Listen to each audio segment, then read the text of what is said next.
নমস্কাৰ আপোনালোক সকলোকে পুনৰবাৰ আপোন চৰ্চৰ অন্য এটা ভিডিঅ' লৈ স্বাগতম জনাইছো। আমাৰ অসমৰ বিভিন্ন প্ৰান্তে কেৱল কেলেংকাৰী মানে এজন সৰ্বসাধাৰণ ব্যক্তিয়ে 50 বছৰ চাকৰি কৰি যিখিনি বস্তু উপাৰ্জন কৰিব নোৱাৰে, যিখিনি বস্তু অৰ্জন কৰিব নোৱাৰে, সেইখিনি বস্তু এজন মানে নেতাই 5 বছৰ শাসন কৰিয়ে গোটাই লয়।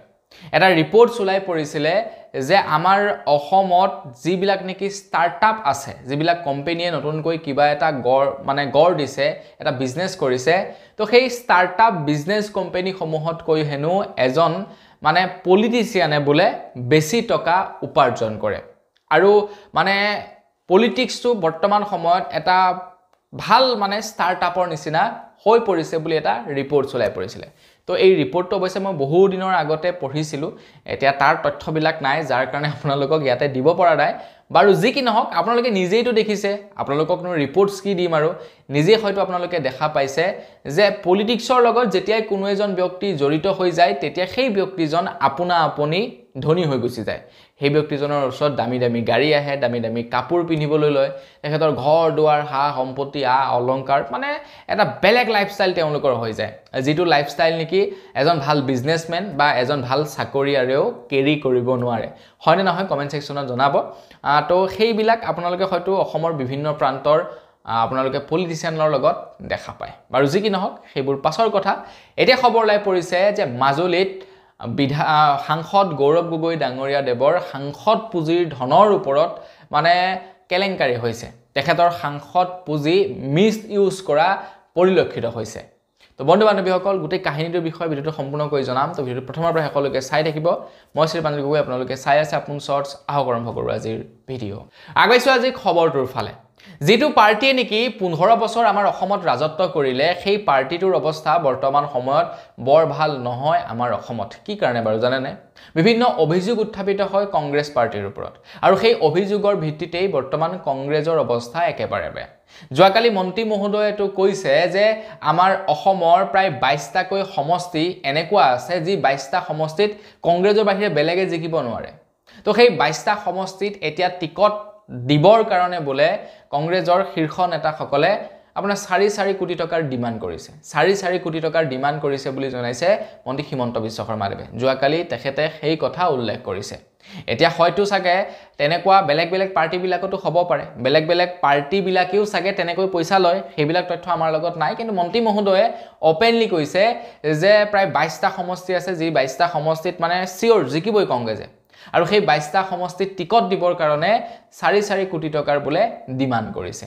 গতিকে সেই সমষ্টিটোত যদি 4 কোটি টকা দি টিকট লয় কোনো এজন ব্যক্তিয়ে, তেখেতে জিকাৰ পাছত ঘটিত উন্নয়নৰ কাম কৰিবনে? তেখেতে কি কৰিব? যিমান পাৰে সেই 4 কোটি টকা ৰিকভাৰ কৰিবলৈ চাব, আৰু 4 কোটি টকাই নহয়, তেনেকুৱা 400 কোটি টকা তেখেতে ৰিকভাৰী কৰি লৈ যাব। কাৰণ তেওঁলোকৰ শাসনকাল 5 বছৰ ভাই। 5 বছৰতে তেওঁলোকে যিমান যি পাৰে কৰিব লাগে, তাৰপিছতো বহি মানে তেওঁলোকৰ কাম নচলিবও পাৰে। এতিয়া এই ঘৰটো আপোনালোকে চাওক, এই ঘৰটো হৈছে PMAY ঘৰ, যিটো আপোনালোকক 1,40,000 টকা প্ৰদান কৰা হয় এই ঘৰটি নিৰ্মাণ কৰিবৰ বাবে। আৰু আপোনালোকে এইখন চাওক চালি, যিখন চালি গৌৰৱ গগৈ ডাঙৰীয়াৰ সাংসদ পুঁজিৰ পৰা নিৰ্মাণ কৰা হৈছে, আৰু এই চালিখন নিৰ্মাণ কৰিবৰ কাৰণে 2 লাখ টকা খৰচা কৰা হৈছে। এতিয়া হয়তো আমাৰ অসমৰ বেলেগ স্থানত বিজেপিৰ নেতাকৰ্মীসকলেও এনেকুৱা কৰিব পাৰে। এতিয়া তাৰ তথ্য মোৰ ওচৰত আহি পৰাহি নাই। যদি আপোনালোকৰ ওচৰত তেনেকুৱা কিবা তথ্য থাকে দি দিবহি, মই খবৰ এটা বনাই দি দিম। কিন্তু এতিয়া কথাটো হৈ গ'ল, খবৰ ওলাই পৰিছে মাজুলীৰ পৰা মাত্ৰ 6খন টিংপাত আৰু তলটো ফ্ল'ৰ, লগতে ষ্টিলৰ কেইডালমান ৰেলিং লগাই ঠিকাদাৰে 2 লাখ টকা সৰলকি কৰিছে। এতিয়া গৌৰৱ গগৈ ডাঙৰীয়া তাতে জড়িত আছেনে নাই সেই সম্পৰ্কে নাজানো, তেখেতৰ এতিয়ালৈকে একো ষ্টেটমেণ্ট পোৱা নাই। যদি তেখেত জড়িত আছে তেনেহ'লে এইটো এটা বিৰাট বেয়া কাম কৰিছে, আৰু যদি তেখেত জড়িত নাই তেনেহ'লে যিজন ঠিকাদাৰে সেই কামটো কৰাইছে তেখেতৰ হাতৰ পৰা 2 লাখ টকা ডাইৰেক্টলি ল'ব লাগে। তেখেতে যে এই মানে জিৰণি চৰাটো নিৰ্মাণ কৰিলে, তো সেই জিৰণি চৰাটো তেখেতৰ মানে এইটো এটা পেনাল্টি, আৰু তেখেতক ভৱিষ্যতলৈ যাতে কোনো কাম নিদিয়ে, তো তেনেকুৱা ধৰণৰ নিয়ম বনাই দিব লাগে। এতিয়া মাজুলীবাসী ৰাইজে কৈছে যে গৌৰৱ গগৈ ডাঙৰীয়াই কেৱল আধাৰশিলা স্থাপন কৰিবলৈহে আহে নিৰ্বাচনৰ আগত, উন্নয়নৰ বাবে তেখেত নাহে বা ৰাইজৰ খবৰ ল'বলৈ নাহে। এইটো কিমান দূৰ সত্য হেয়া কেৱল সমষ্টি মানে তিতাবৰ সমষ্টি তিতাবৰৰ বিধায়ক তো সেই লোকসকলেহে গম পাব বিধায়ক নহয় সৰি সাংসদ তো সেই লোকসকলেহে গম পাব বাকি আমিতো আৰু খবৰ বৰ বিশেষ নাপাওঁ এই সম্পৰ্কত তো আমি বৰ বিশেষ নাজানিম কিন্তু আমি আমাৰ সমষ্টিৰ কথা যদি ক'বলৈ যাওঁ আমাৰ সমষ্টিটো এজন কংগ্ৰেছৰ বিধায়ক তেখেত কিন্তু তেখেতৰ মানে চেহেৰাটোকে দেখিবলৈ নাই তেখেতক দেখাই নোপোৱা হলো তেখেত জীৱিতই আছে নে মৃতই হ'ল নাজানো আৰু তো বন্ধু বান্ধৱীসকল সেয়াই আৰু কেলেংকাৰী মুঠতে আমাৰ অসমত মানে সব ফালে কেলেংকাৰী এই বোলে চাকৰি নিযুক্তিত কেলেংকাৰী এইফালে বোলে আপোনাৰ ৰাস্তা নিৰ্মাণত কেলেংকাৰী এইফালে বোলে আপোনাৰ দলং নিৰ্মাণত কেলেংকাৰী এইফালে বোলে আপোনাৰ কিবা আয়োজন কৰিছে তাত কেলেংকাৰী এখন চেয়াৰ আপোনাৰ 1500 টকাত ভাড়াত আনিছে এখন সোফা 4 লাখ 5 লাখ টকাত ভাড়াত আনিছে এইবিলাক আৰু এজোপা গছপুলি 1000 টকাত ভাড়াত আনিছে মানে কেলেংকাৰী সব ফালে মুঠতে ৰাইজৰ ওপৰত মাধমাৰ দিব লাগে